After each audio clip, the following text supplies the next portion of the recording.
छोटा सा सहन, लेकिन इस छोटे से दागिस्तानी घर से, इस छोटे से संगीन पहाड़ी आशियाने से परवाज करके दो शायराना नाम दुनिया की वसतों में फैल। रसूल हमजा तोफ कसीर कौमी सोवियत कल्चर के सफीर की हैसियत से दुनिया के तकरीबन सारे मुल्कों को जा चुके हैं। रसूल हमजा तोफ की तख्लीकी तकदीर ने उस वक्त पलटा खाया जब वो मास्को के इदारा अदब में दाखिल हुए। अस्सलाम वालेकुम, मैं यूनुस राजपूत और आप देख रहे हैं किताब कहानी। और रूस के नामवर शायर, बहुत ही खूबसूरत शायरी के हवाले से मशहूर जनाब रसूल हमजा तोफ की एक किताब मेरा दागिस्तान, ये इनका नसर में लिखा गया बेहतरीन छापारा है जो कि दुनिया की कई जबानों में इसका तर्जुमा हो चुका है। और बहुत बड़े शायर थे जी ये रूस के, और उन्होंने अपने वतन की मिट्टी से मोहब्बत के बारे में, अपने लोगों के बारे में, अपनी जमीन के बारे में बहुत ही खूबसूरत अंदाज में ये किताब तहरीर की है। पढ़ते जाएं और बस फिर पढ़ते ही जाएं। के बारे में लिखा है कि जी दागिस्तान के पहाड़ों के कल्ब में वसी मैदान में सदा नामी आवर गांव वाक़या है। इसी गांव में एक घर है जो अपने पड़ोसी घरों से ज़ाहिरी सूरत में किसी तरह मुख्तलिफ नहीं। ये वही हमवार पर वही पत्थर का बेलन, वैसे ही फाटक और छोटा सा सहन, लेकिन इस छोटे से दागिस्तानी घर से, इस छोटे से संगीन पहाड़ी आशियाने से परवाज करके दो शायराना नाम दुनिया की वसतों में फैल गए। इनमें पहला दागिस्तान के अवामी शायर हमजा असद हमजा सादा का नाम है, दूसरा दागिस्तान के अवामी शायर रसूल हमजा तोफ का नाम है। इनमें कोई हैरत नहीं कि बुजुर्ग पहाड़ी शायर के खानदान में परवान चढ़ने वाला लड़का भी शायरी की मोहब्बत में मुब्तला होकर खुद भी शेर कहने लगा, लेकिन शायर का ये बेटा खुद शायर बनकर बाप की शोहरत की सरहदों से कई आगे निकल गया। बुजुर्ग हमजा ने जिंदगी में जो सबसे तवील सफर किया वो दागिस्तान से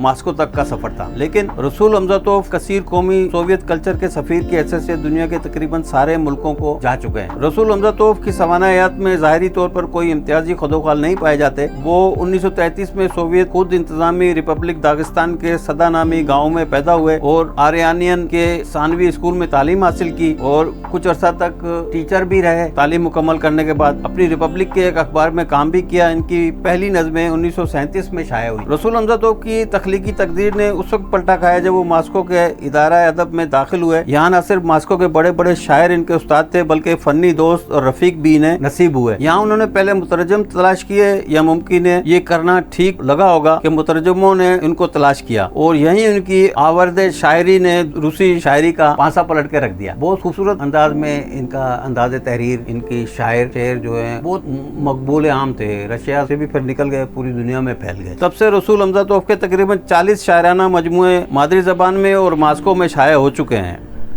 अब वो वसी शोहरत के मालिक हैं और उनको दागिस्तान के अवामी शायर का खिताब अदा किया जा चुका है। इनकी शायरी दुनिया की बहुत सी जबानों में गूंज रही है। और अब रसूल हमजा तोफ ने पहली किताब नसर में लिखी है। पहले से पेश गोई की जा सकती है कि रसूल हमजा तोफ का जौहर यहाँ भी सारी रंगारंगी के साथ सामने आएगा और उनकी नसर आम नावलों और दास्तानों को जैसी ना होगी। दर हकीकत में यही हुआ। बहरहाल इनकी नसर की खुसूसियत कुछ न कुछ वजाहत की तालिब है। रसूल हमजा तोफ ने यहाँ इस तरह लिखा है जैसे वो अपनी आइंदा की किताब का पेश लफ्ज लिख रहे हैं।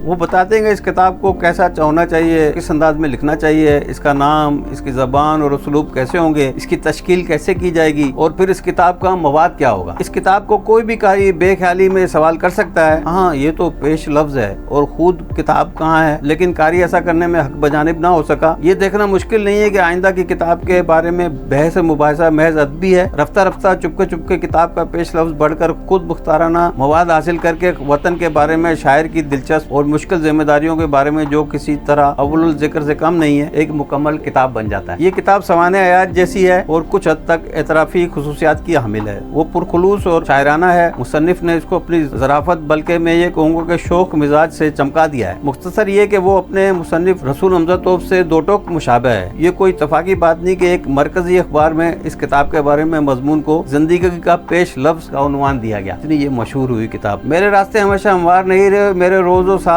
हमेशा आसानी से नहीं गुजरे, मेरे हमसफ असर तेरी तरह मेरी भी इस सदी के वस्त में दुनिया के कल्ब में बड़े बड़े वाक़यात की गर्दिश में सैर हुई है। हर सानिया अदीब के दिल को हिला देता है। गमनाक और खुशकन वाक़यात को फनकार से कतरा कर न गुजरना चाहिए। वो बर्फ नहीं पत्थर पर नक्श होते हैं। और मैं ज़माने हाल के बारे में, अपने सारे मुशाहिदात और मुस्तकबिल के बारे में ख्यालात जमा करके तेरे पास आता हूँ और तेरे दरवाजे पर दस्तखत देकर कहता हूँ, मेरे अच्छे दोस्त ये मैं हूँ, मुझे अंदर आने की इजाज़त तो दो। ये है जी इसका इब्तिदाइया। और रसूल हमजा तो साहब ने बहुत ही आला पैमाने की जो ये किताब लिखी है, मैं आपसे ये कहूँगा कि आप मुताला करें इसका, आप बहुत ही इसको बेहतर पाएंगे। ज़हनी और कल्बी सुकून महसूस करेंगे ये किताब पढ़ के कि वतन की मिट्टी से मोहब्बत का जो इन्होंने नज़रिया जो पेश किया है वो बहुत ही मुनफरद है। मेरा दागिस्तान, रसूल हमजा तोफ ज़रूर पढ़िएगा। اس کے ساتھ اجازت دیجیے. اللہ آپ کا حامی و ناصر ہو. چینل کو سبسکرائب کر لیجیے گا. پاکستان زندہ باد.